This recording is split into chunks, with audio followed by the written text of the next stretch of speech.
1984 ప్రపంచవ్యాప్తంగా కోట్లాది మంది సిక్కులకు అత్యంత పవిత్రమైన స్థలం గోల్డెన్ టెంపుల్.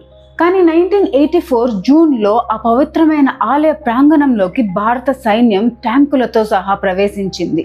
ఎందుకు? ఒక ప్రార్థనా స్థలం యుద్ధభూమిగా ఎలా మారింది? ఈ పరిస్థితి ఒక్క రోజులో ఏర్పడిందా, లేదా దీని వెనుక సంవత్సరాల రాజకీయాలు, తీవ్రవాదం మరియు విఫలమైన చర్చలు ఉన్నాయా? ఆపరేషన్ బ్లూ స్టార్ వెనుక నిజంగా ఏం జరిగింది? రాజకీయ డిమాండ్ల నుండి మొదలైన కథ.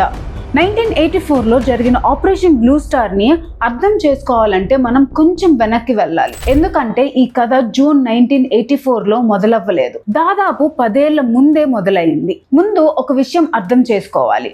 పంజాబ్ అంటే కేవలం ఒక రాష్ట్రం మాత్రమే కాదు, అది ప్రపంచ వ్యాప్తంగా ఉన్న సిక్ సమాజానికి అత్యంత పవిత్రమైన భూమి. అక్కడి రాజకీయాల్లో కూడా సిక్ కమ్యూనిటీకి ప్రాతినిధ్యం వహించే ఒక ప్రముఖ పార్టీ ఉండేది, అదే శిరోమణి అకాలీ దళ్. స్వతంత్రం వచ్చిన తర్వాత చాలా సంవత్సరాల పాటు అకాలీ దళ్ ఒక విషయాన్ని బలంగా చెప్తూ వచ్చింది: రాష్ట్రాలకు ఇంకా ఎక్కువ అధికారాలు ఇవ్వాలి అని. వాళ్ళ వాదన ఏంటంటే ఢిల్లీ దగ్గర అన్ని పవర్స్ కేంద్రీకృతం అయిపోతున్నాయి, దీనివల్ల స్టేట్ గవర్నమెంట్స్ తమ ప్రజలకి అవసరమైన నిర్ణయాలు కూడా స్వతంత్రంగా తీసుకోలేకపోతున్నాయి అని. ఈ పరిస్థితుల్లో 1973లో అకాలీ దళ్ ఒక ముఖ్యమైన రిజల్యూషన్ పాస్ చేసింది. దీనినే ఆనంద్పూర్ సాహెబ్ రిజల్యూషన్ అని పిలుస్తారు. ఈ రిజల్యూషన్ లో పంజాబ్ కి ఇంకా ఎక్కువ ఆటోనమీ ఇవ్వాలని, చండీగఢ్ ని పూర్తిగా పంజాబ్ కి అలొకేట్ చేయాలని, నదీ జలాల పంపిణీల్లో న్యాయం జరగాలని, ఇంకా కొన్ని administrative and economic power states కి ఇవ్వాలని డిమాండ్ చేశారు. ఇక్కడ ఒక ఇంపార్టెంట్ పాయింట్ మనం గమనించాలి. చాలా మంది అనుకునే విధంగా ఈ రిజల్యూషన్ లో ఇండియా నుండి వెళ్ళిపోతాం అని ఎక్కడా అఫీషియల్ గా రాయలేదు. అఫీషియల్ డాక్యుమెంట్స్ ప్రకారం ఇది స్టేట్ ఆటోనమీ కోసం చేసిన పొలిటికల్ డిమాండ్ మాత్రమే. కానీ ఢిల్లీలో ఉన్న సెంట్రల్ గవర్నమెంట్ అదే యాంగిల్లో చూడలేదు. అప్పటి ప్రైమ్ మినిస్టర్ ఇందిరాగాంధీ గవర్నమెంట్ ఈ డిమాండ్స్ భవిష్యత్తులో సెపరేటిస్ట్ మూవ్మెంట్ కి దారి తీయొచ్చు అని భావించింది. అక్కడి నుండి అకాలీ దళ్ కి సెంట్రల్ గవర్నమెంట్ కి మధ్య పొలిటికల్ డిఫరెన్సెస్ రోజు రోజుకి పెరగటం మొదలయ్యాయి. కొన్ని సంవత్సరాలు ఈ డిఫరెన్సెస్ డిస్కషన్స్ ద్వారానే కంటిన్యూ అయ్యాయి, కానీ ఒక ఫైనల్ రిజల్యూషన్ మాత్రం రాలేదు. అందుకే 1982లో అకాలీ దళ్ ప్రెసిడెంట్ హర్చంద్ సింగ్ ఒక పెద్ద పీస్ఫుల్ మూవ్మెంట్ ని స్టార్ట్ చేశారు. దానినే ధరమ్ యుద్ధ్ మోర్చా అని పిలుస్తారు. వేల మంది సిక్ ప్రజలు ఈ మూవ్మెంట్ లో పార్టిసిపేట్ చేశారు. చాలా మంది అరెస్ట్ కూడా అయ్యారు. వాళ్ళ ఆబ్జెక్టివ్ ఒక్కటే, తమ పొలిటికల్ డిమాండ్స్ ని సెంట్రల్ గవర్నమెంట్ ఒప్పుకునేలా ప్రెషర్ క్రియేట్ చేయడం. ఇప్పటి వరకు ఇది ఒక పొలిటికల్ మూవ్మెంట్ మాత్రమే, వైలెన్స్ గురించి ఇంకా మాట్లాడటం లేదు. కానీ హిస్టరీలో చాలా సార్లు జరిగినట్టు కొన్ని మూవ్మెంట్స్ కాలం గడుస్తుంటే తమ ఒరిజినల్ డైరెక్షన్ ని కోల్పోతాయి. పంజాబ్ లో కూడా ఎగ్జాక్ట్ గా అదే జరిగింది. అకాలీ దళ్ పొలిటికల్ గా పోరాడుతుంటే అదే సమయంలో పంజాబ్ లో మరో వ్యక్తి చాలా వేగంగా పాపులారిటీ సంపాదించడం స్టార్ట్ చేశారు. ఆయన స్పీచెస్ ఎస్పెషల్లీ యూత్ ని బాగా అట్రాక్ట్ చేశాయి. కొంతమందికి ఆయన ఒక మత నాయకుడు, మరో కొంతమందికి ఒక రెవల్యూషనరీ, ఇంకొంతమందికి మాత్రం ఆయన డేంజరస్ మిలిటెంట్. ఆ వ్యక్తి ఎవరో తెలుసా? జర్నైల్ సింగ్ భింద్రన్వాలే. అసలు భింద్రన్వాలే ఎవరు, ఎలా అంత ఇన్ఫ్లుయెన్స్ సంపాదించారు? గోల్డెన్ టెంపుల్ ఒక మిలిటరీ ఫోర్ట్రెస్ లా ఎలా మారింది? భింద్రన్వాలే దమ్దాని తక్సల్ అనే ఒక సిక్ రిలీజియస్ ఇన్స్టిట్యూషన్ కి హెడ్. ఆయన స్పీచెస్ లో సిక్ సంప్రదాయం, సిక్ ఐడెంటిటీ, సిక్ యూత్ గురించి ఎక్కువగా మాట్లాడేవారు. ముఖ్యంగా డ్రగ్స్, ఆల్కహాల్, సోషల్ ఈవిల్స్ ని వదిలేయాలని యంగ్ జనరేషన్స్ కి పిలుపునిచ్చేవారు. దీంతో చాలా మంది సిక్ యూత్ భింద్రన్వాలేని ఒక స్పిరిచువల్ లీడర్ గా చూడటం మొదలు పెట్టారు. కానీ కొన్ని సంవత్సరాల తర్వాత ఆయన స్పీచెస్ ఇంకా అగ్రెసివ్ గా మారటం మొదలైంది. పంజాబ్ లో జరుగుతున్న అన్యాయాలకి పొలిటికల్ డిస్కషన్ సరిపోవు, స్ట్రాంగ్ రెసిస్టెన్స్ అవసరం అని ఆయన ఓపెన్ గా మాట్లాడటం స్టార్ట్ చేశారు. ఇక్కడ నుండి పంజాబ్ పాలిటిక్స్ మెల్లగా ఒక కొత్త డైరెక్షన్ లో వెళ్ళడం మొదలైంది. ఈ స్టోరీలో ఇంకా ఒక ఇంట్రెస్టింగ్ ట్విస్ట్ ఉంది. చాలా మంది హిస్టోరియన్స్, పొలిటికల్ అనలిస్ట్ ఒక విషయాన్ని చెప్తారు. అదేంటంటే ప్రారంభంలో పంజాబ్ లో అకాలీ దళ్ ఇన్ఫ్లుయెన్స్ ని తగ్గించడానికి కాంగ్రెస్ పార్టీలోని కొంతమంది లీడర్స్ భింద్రన్వాలే పాపులారిటీని ఇండైరెక్ట్ గా ఎంకరేజ్ చేశారని చాలా పొలిటికల్ అనాలిసిస్ లో మెన్షన్ చేస్తారు. కానీ ఇది ఇప్పటికీ హిస్టోరియన్స్ మధ్య డిస్కషన్ ఉండే టాపిక్. అందుకే ఇది యూనివర్సల్ గా యాక్సెప్ట్ అయిన ఫ్యాక్ట్ కాదు. కానీ ఒక విషయం మాత్రం క్లియర్, కొన్ని సంవత్సరాలలోనే బృందన్వాలే ఏ పొలిటికల్ పార్టీ కంట్రోల్లో కూడా ఉండలేదు. సిచ్యువేషన్ అందరికీ కంట్రోల్ దాటిపోయింది. 1982లో బృందన్వాలే తన ఫాలోవర్స్ తో కలిసి అమృత్సర్ లోని గోల్డెన్ టెంపుల్ కాంప్లెక్స్ లోకి షిఫ్ట్ అయ్యారు. అదే సమయంలో అకాలీదళ్ లీడర్ హర్చంద్ సింగ్ కూడా ధర్మ్ యుద్ధ్ మోర్చాని అక్కడి నుండే కంటిన్యూ చేస్తున్నారు. కానీ మెల్లగా టెంపుల్ కాంప్లెక్స్ లోపల బృందన్వాలే ఇన్ఫ్లుయెన్స్ పెరిగిపోయింది. ఇక్కడ ఇంకో ఇంపార్టెంట్ పర్సన్ స్టోరీలోకి ఎంటర్ అవుతారు, major general Shabeg Singh. Bangladesh liberation war లో ఇండియన్ ఆర్మీకి సర్వీస్ చేసిన రిటైర్డ్ ఆఫీసర్. మిలిటరీ స్ట్రాటజీలో ఆయనకి ఎక్స్ట్రాడినరీ ఎక్స్పీరియన్స్ ఉండేది. రిపోర్ట్స్ ప్రకారం షాబేగ్ సింగ్ గైడెన్స్ తో టెంపుల్ కాంప్లెక్స్ లోపల డిఫెన్సివ్ పొజిషన్స్ ప్రిపేర్ చేయడం మొదలైంది. Sand bag bunkers, firing positions, watch points, ఇలా కాంప్లెక్స్ ని ఒక డిఫెన్సివ్ స్ట్రాంగ్ హోల్డ్ లా మార్చడం జరిగిందని చాలా హిస్టారికల్ రికార్డ్స్ మెన్షన్ చేస్తున్నాయి. అదే సమయంలో లోపలికి వెపన్స్ కూడా చేరడం మొదలైంది.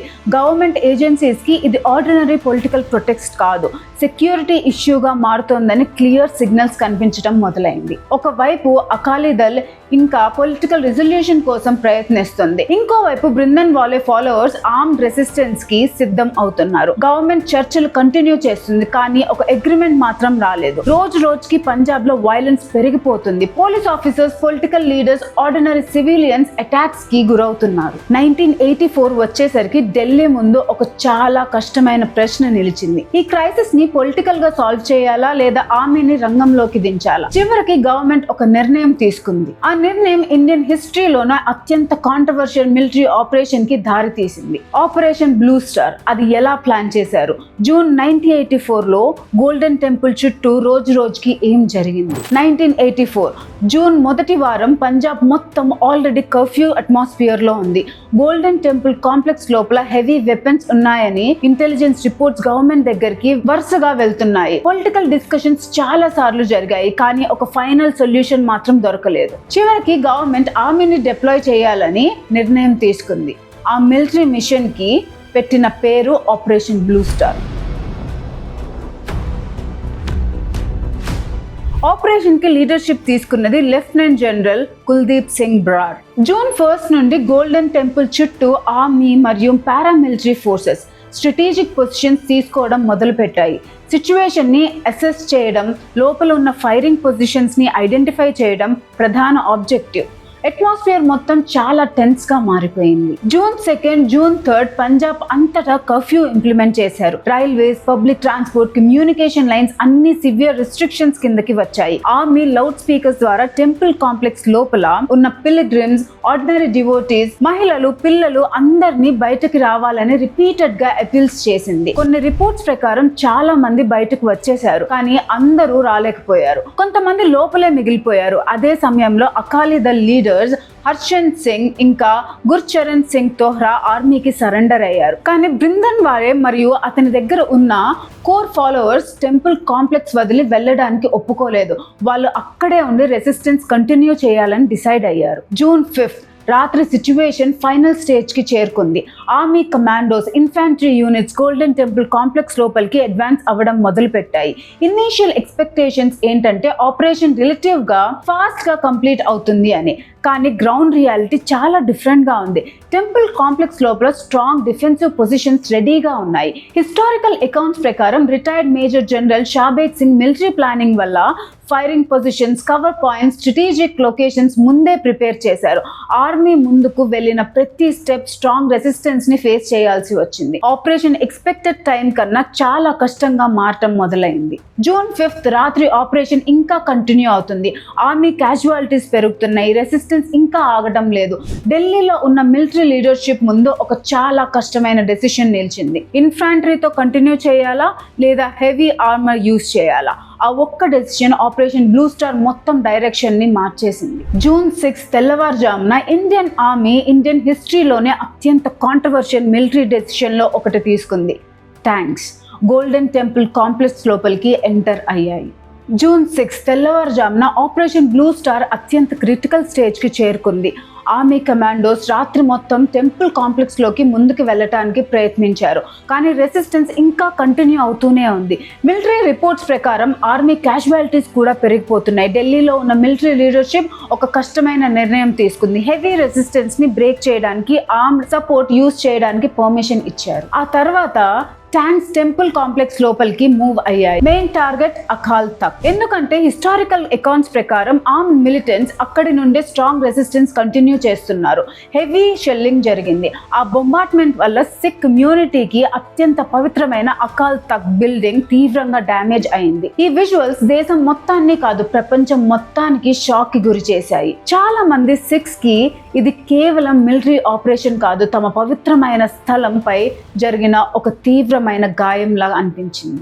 జూన్ 6 మధ్యాహ్నం వరకు మెయిన్ రెసిస్టెన్స్ ఆల్మోస్ట్ ముగిసింది. హిస్టారికల్ రికార్డ్స్ ప్రకారం Jarnail Singh Bhindranwale, retired major general Shabeg Singh ఇంకా వారి ముఖ్య అనుచరుల మృతదేహాలు అకాల్ తఖ్త్ దగ్గర కనిపించాయి. ఆ తర్వాత కూడా టెంపుల్ కాంప్లెక్స్ మొత్తాన్ని సెక్యూర్ చేయడానికి సర్చ్ ఆపరేషన్స్ కంటిన్యూ అయ్యాయి. అఫీషియల్ గా జూన్ 10 నాటికి ఆపరేషన్ బ్లూ స్టార్ కంప్లీట్ అయిందని గవర్నమెంట్ డిక్లేర్ చేసింది. ఆపరేషన్ మిలిటరీ ఆబ్జెక్టివ్ కంప్లీట్ అయింది, కానీ దీనితో స్టోరీ ముగియలేదు. గవర్నమెంట్ అఫీషియల్ ఫిగర్స్ ప్రకారం 83 మంది ఆర్మీ పర్సనల్స్, 492 మంది టెంపుల్ కాంప్లెక్స్ లోపల ఉన్న వ్యక్తులు ఈ ఆపరేషన్ లో ప్రాణాలు కోల్పోయారు.